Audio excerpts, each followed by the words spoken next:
Bienvenue pour vivre cette séquence de paroles de la vie éternelle avec Marc-Joseph.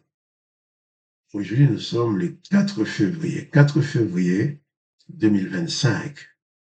Et je suis encore là par la grâce de Dieu pour te dire, ce jour du 4 février 2025 est pour toi un jour de grâce. Si tu ne le savais pas, eh bien, je te le dis. Mais si tu le savais déjà, je te le rappelle. Ce jour est pour toi un jour de grâce avec la présence du Seigneur Jésus-Christ qui est dans ta vie. Jésus-Christ dit, pour toi, je suis avec toi tous les jours jusqu'à la fin du monde.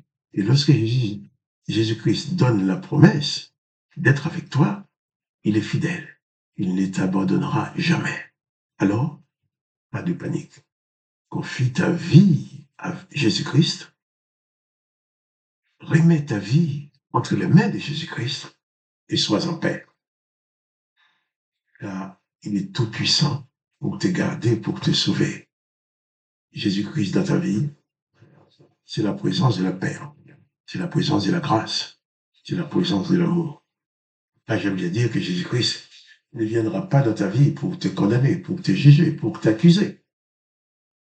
Il viendra dans ta vie uniquement pour te sauver, pour te garder. Alors, pas de panique. Abandonne la peur. Laisse ta vie entre les mains de Jésus-Christ, le Seigneur, le Sauveur. C'est lui qui t'aime, qui a été jusqu'à accepter la mort pour que toi et moi, nous soyons sauvés. Alors que le nom de Jésus-Christ soit béni, que toi aussi, tu sois richement béni. Hier, nous avons parlé de Pierre et son frère André qui étaient en train de pécher. Et Jésus-Christ les a appelés tout simplement. Il a dit, suivez-moi et je vous ferai pécheurs d'hommes. Je disais hier, si tu te mets à suivre Jésus, il faut toujours quelque chose de bien de toi. Suivez-moi, dit Jésus, et je vous ferai.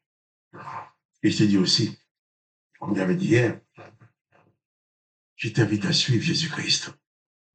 Et il fera quelque chose de bien avec toi. Et si je lis dans l'évangile de Matthieu, chapitre 4, verset... L'évangile chapitre 4. Matthieu chapitre 4 au verset 20. Il est dit, aussitôt, ils laissèrent les filets et les suivirent. Ces gens en train de travailler pour gagner leur vie, pêcher des poissons, Jésus leur dit, suivez-moi, et je vous ferai pêcheurs d'hommes. Et ils ont tout laissé, ils l'ont suivi. Au verset 21, de là étant allé plus loin, il vit deux autres frères, Jacques, fils de Zébédée, et Jean, son frère, qui étaient dans une barque avec Zébédée, leur père, et qui réparaient leurs filets.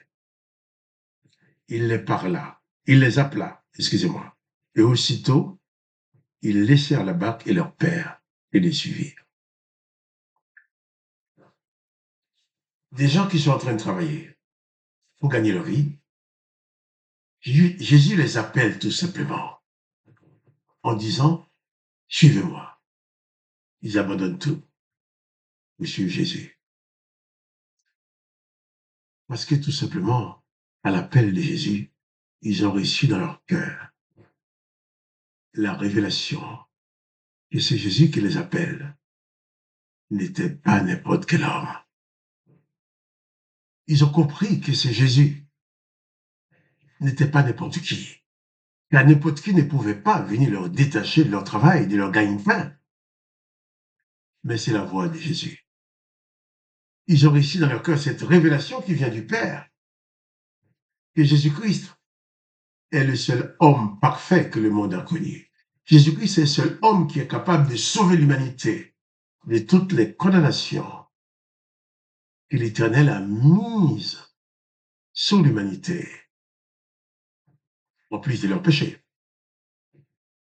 Et quand on est condamné, d'une part, l'Éternel dit, empêchons-les de vivre éternellement. Il dit, j'exterminerai l'homme que j'ai créé. Il dit que la terre, le sol sera maudit.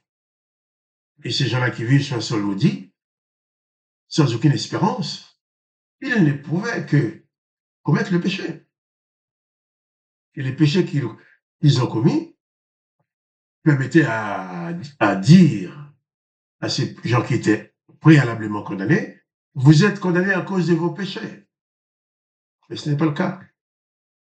Ces gens-là étaient déjà condamnés bien longtemps avant qu'ils ne pêchent, puisque la condamnation, qui était la mise sur l'humanité, a été prononcée, proclamée avant que ces gens naissent, avant que nous naissions. Et Jésus les appelle. Mais tout de suite, ils ont suivi Jésus. Ils ont tout laissé, ils ont laissé leur père, leur filet, pour suivre Jésus. Ce serait tellement merveilleux. Et toi aussi, que tu réalises que Jésus-Christ t'appelle toi aussi. Et c'est Jésus-Christ qui t'appelle. Ce n'est pas un homme politique qui va te baratiner des choses pour que tu votes pour lui. Ce n'est pas un homme politique qui a besoin de ta voix, qui va te mentir pour que tu fasses partie de son club, de son parti. Ce n'est pas un homme qui va t'appeler pour profiter de ton argent, pour profiter de tes biens. Ce n'est pas quelqu'un qui va t'appeler parce qu'il a un intérêt personnel à te soutirer quelque chose. Mais si Jésus-Christ t'appelle, c'est pour te sauver. Pour te sauver.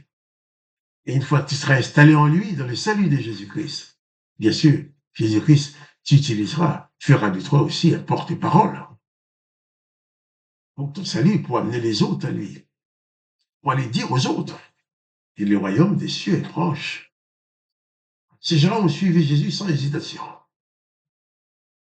Et j'ai envie de te dire, toi aussi, je t'invite encore, comme j'ai dit hier, je t'invite à suivre Jésus. Car même si tu as beaucoup de choses que tu qualifies de belles choses dans ta vie, mais il ne peut rien avoir de plus beau dans une vie que la présence de Jésus-Christ. Il ne peut rien avoir de plus merveilleux dans une vie que la présence de Jésus-Christ. Cette présence bienfaisante, cette présence qui te conduit à aimer et à pardonner sans condition. Cette présence qui te conduit à devenir des imitateurs de Jésus-Christ, pour vivre comme il a vécu, pour faire ce qu'il a fait, pour manifester de l'amour comme il l'a fait, pour pardonner comme il a pardonné, et aussi pour être installé dans la paix de Dieu le Père, comme Jésus l'était. Car Jésus, même quand on était en train de le torturer, le maltraiter, il n'a pas changé de direction, il n'a pas changé de mentalité, il n'a pas prononcé des condamnations, il n'a pas prononcé des malédictions, au contraire. Il a accordé le pardon, tandis qu'on était en train de les tuer. Jésus t'appelle pour t'installer dans sa ressemblance. Jésus-Christ t'appelle pour t'installer dans son amour, pour mettre en toi les capacités de faire ce que lui a fait. Alors, nous avons parlé de André, Pierre, nous avons parlé de Jean, nous avons parlé de Jacques, qui ont suivi Jésus. Mais toi aussi, tu as la possibilité de suivre Jésus si tu entends son appel dans ton cœur. Maintenant, je te dis, réalise l'appel de Jésus-Christ dans ton cœur. Réalise que Jésus-Christ t'appelle aussi pour que tu puisses le suivre. Et engage-toi avec lui. Tu ne regretteras pas. Et dans la suite, tu auras servi glorieusement la cause du Christ. Et Jean aussi, toi aussi, tu peux devenir un outil, un instrument entre les mains de Jésus-Christ, qui a tout pouvoir et qui te donne aussi tout pouvoir pour faire les choses. Alors, viens Jésus-Christ, confie-lui ta vie. Tu ne seras que gagnant. Que le nom de Jésus-Christ soit béni. Que le nom de Dieu le Père soit béni. Que toi aussi tu sois richement béni par la présence de Dieu le Père dans ta vie et de Jésus-Christ. Et que par moi-même, Joseph, je te dis, pas de panique. Jésus-Christ est avec toi. Et à demain pour les paroles de la vie éternelle.